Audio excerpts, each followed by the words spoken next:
So this is Yellow Troutlily, sometimes called Dogtooth Violet, sometimes called adder's flower or adder's tongue, sometimes called Fawn Ears. And again, all those names are applied. The trout lily because the sides of the leaves, they look like they're sprinkled like the sides of a fish. The fawn ears and adder's tongue because when it produces flowers, it produces two, like little ears.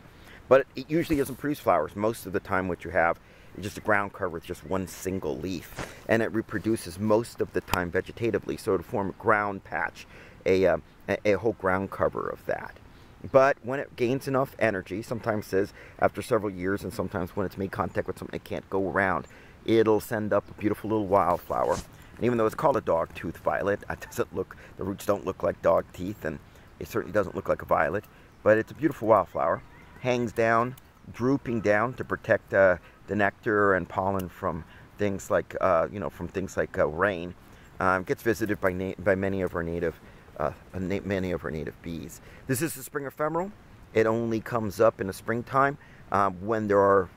before the trees leaf out.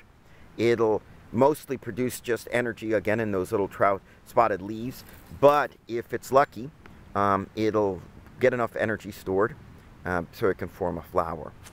These die back, they're ephemeral. Like I say, they die back after the trees leaf out. Not enough sun comes down to the bottom, and thus they're a spring ephemeral.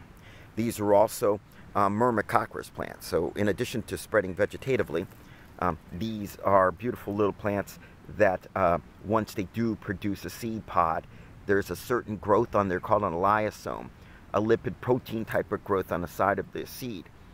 And ants love a certain species of ants, and so they collect it and disperse the seed.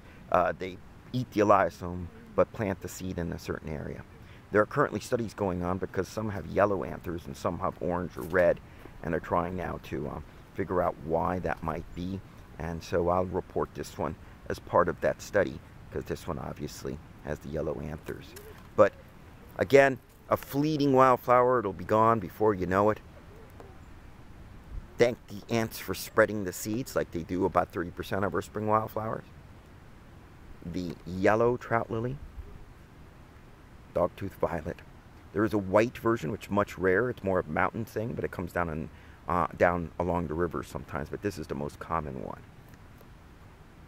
Yellow trout lily, the most common name for it.